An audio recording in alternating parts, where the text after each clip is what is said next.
ఇంకో మాట కూడా అన్నారు రోజా గారు,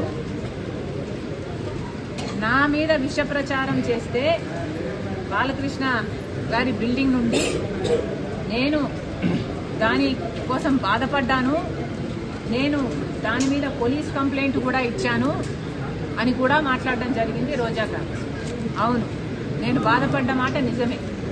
మరి నేను ఒక బయట వ్యక్తి నా మీద విష ప్రచారం చేసినందుకు నేను అంత బాధపడితే, మరి మీరు వైసీపీ వారు, నా సొంత వారు, నా కుటుంబం, నా రక్త సంబంధం, మీరు అదే విష ప్రచారం చేస్తే ఇంకా నేను ఎంత బాధపడి ఉండాలి? మీ సైతాన్ సైన్యం చేత నేను రాజశేఖర రెడ్డికే పుట్టలేదన్నారు, విజయం అక్రమ సంతానం అన్నారు, నాకు ఇతరులతో సంబంధాలు అంటకట్టారు, నన్ను కనీసం ఒక మహిళగా చూసారా, కనీసం ఒక తల్లనన్నా గుర్తుపెట్టుకున్నారు, ఎంత దూషించారు. అసలు రక్త సంబంధాల గురించి, అక్క చెల్లెల గురించి మీకేం తెలుసు? మీకు అక్క చెల్లెలు అంటే ఒక ఊత పదం మాత్రమే. రక్త సంబంధం గురించి, అక్క చెల్లెల గురించి మీరు మాట్లాడితే చాలా అసహ్యంగా ఉంది. రక్త సంబంధం గురించి ఏమిటో నన్ను అడగండి, నేను చెప్తా.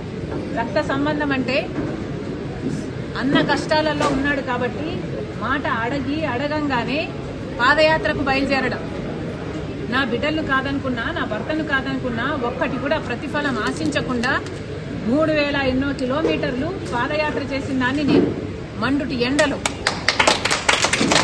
ఈ రక్త సంబంధానికి ఇచ్చిన విలువ నేను. రక్త సంబంధం కోసం ఏ కార్యక్రమం చేయమంటే ఆ కార్యక్రమం, సమైక్యాంధ్ర కోసం తిరిగాను, బాయ్ బాబు క్యాంపెయిన్ చేశాను, మీరు ఏది చేయమంటే అది చేశాను. ఆఖరికి జగన్మోహన్ రెడ్డి గారు చేయి చాపి పాపా నీ ప్రాణం నాకు ఇచ్చేయన్నా ఇచ్చేసేదాన్ని నేను.